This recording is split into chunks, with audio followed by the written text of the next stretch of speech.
రాష్ట్రంలో ట్రైబల్ మ్యూజియాన్ని నిర్మించడానికి భూమి కేటాయించకుండా గత బీఆర్ఎస్ ప్రభుత్వం ఇబ్బందులకు గురిచేసిందన్నారు కేంద్ర మంత్రి కిషన్ రెడ్డి. హైదరాబాద్లో రామ్జీ గోండు ట్రైబల్ మ్యూజియానికి శంకుస్థాపన చేసిన కిషన్ రెడ్డి భూమి కేటాయించిన రాష్ట్ర ప్రభుత్వానికి ధన్యవాదాలు తెలిపారు. కేంద్ర ప్రభుత్వం ములుగులో ట్రైబల్ యూనివర్సిటీని ఏర్పాటు చేస్తుందని ఇదివరకే పార్లమెంటులో బిల్లు కూడా పాస్ చేసిందన్నారు. వచ్చే వారంలో మేడారంలో నిర్వహించే సమ్మక్క సారలమ్మ మహాజాతరకు కేంద్రం 3 కోట్ల రూపాయలను ఇస్తుందన్నారు. కార్యక్రమంలో మంత్రి సీతక్క పాల్గొన్నారు.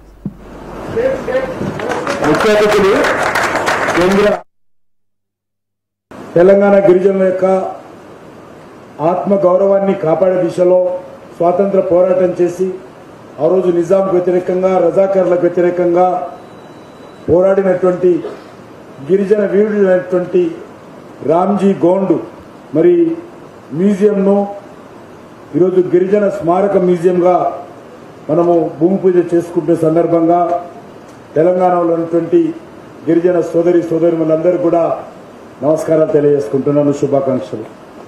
నిన్ననే మనం చూసాం గిరిజన ఆరాధ్య దైవమైనటువంటి పూజనీయ సంత్ సేవాలాల్ మహారాజు యొక్క 285వ జయంతిని మనము దేశవ్యాప్తంగా జరుపుకోవడం జరిగింది.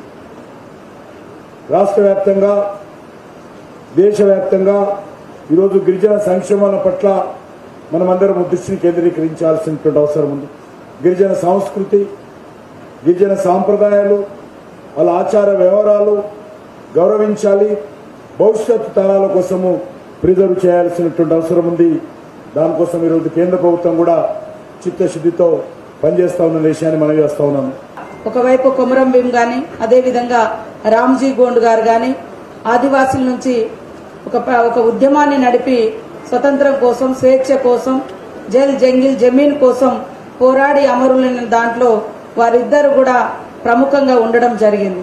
వారి చరిత్ర భవిష్యత్ తరాలకు అందాలి అంటే ఖచ్చితంగా ఇలాంటి మ్యూజియంస్ లో ఏర్పాటు చేసుకుని వారికి సంబంధించినటువంటి ఆనవాళ్లు, చరిత్రను శిలాల మీద, శిలా శాసనాల మీద, అదేవిధంగా పుస్తకాలలో, మరి మ్యూజియంలో వివిధ బొమ్మల రూపంలో కూడా ఆవిష్కరించుకుంటే భవిష్యత్ తరాలకు అందించిన వాళ్ళం అవుతాం. కాబట్టి మరి దానికోసం ఇనిషియేట్ తీసుకొని ఈరోజు 35 కోట్ల రూపాయలను శాంక్షన్ చేసి ఈ యొక్క శంకుస్థాపన కార్యక్రమంలో అగ్రభాగాన నిలిచినటువంటి పెద్దలు గౌరవనీయులు కిషన్ రెడ్డి అన్న గారికి ప్రత్యేకంగా ధన్యవాదాలు తెలియజేస్తా ఉన్నాను.